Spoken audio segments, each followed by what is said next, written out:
Hi, I'm Sebastian from Sophomore Sophistication, and today I'm going to be teaching you guys what scotches to pair with your cigars. Just like port and cigars go hand in hand, scotch and cigars go hand in hand.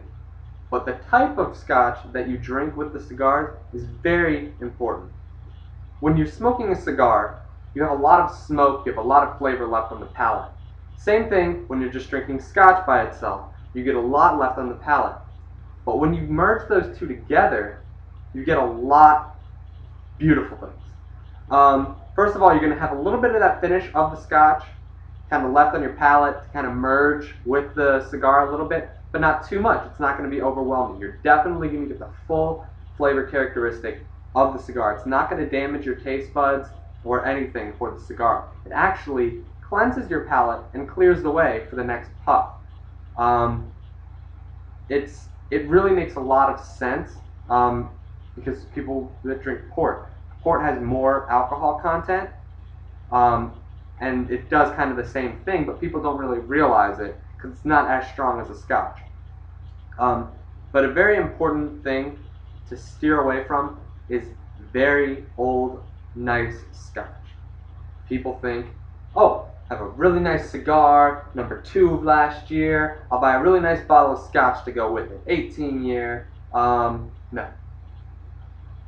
The reason you don't want to do that, I made the mistake myself. I kind of thought the same thing. You know, I have all these nice bottles of scotch, and I like to smoke cigars.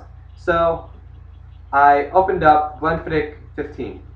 You know, not too nice, but it's still a very smooth scotch. What happened when I was smoking my cigar, the cigar is very powerful, so you need something that's just as powerful to go toe-to-toe with it. That's the point of scotch and cigars. They go toe-to-toe with each other.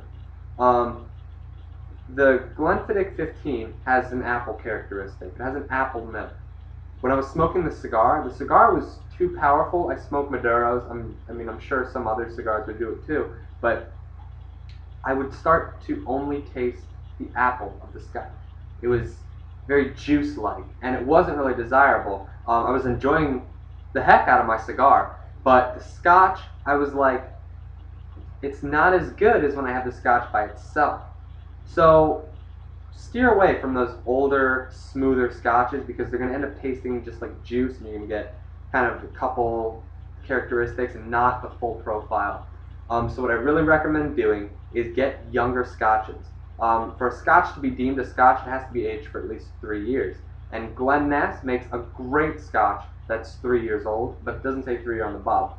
If it doesn't say a year on the bottle and it's a single malt, chances are it's a 3 year, and they just don't want to put 3 because people are like,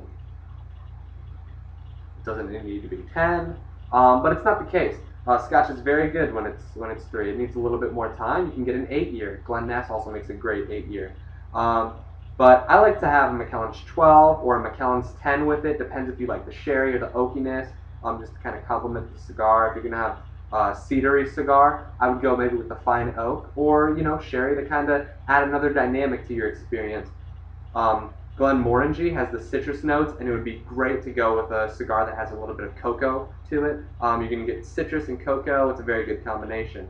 Or things like Auchentoshan that have a little bit of smokiness, not too much. Or if you really like that smoky and peatiness, go for it. But I'm a little bit hesitant because it leaves a long, strong finish, and I'd be afraid that the cigar that you're smoking might not be able to go toe-to-toe with it. I don't drink a lot of those Isla peaty whiskeys, so I don't really know how they pair up with cigars. But go for the younger scotches is where you want to go.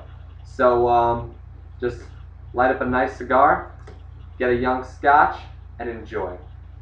Happy tastings, guys.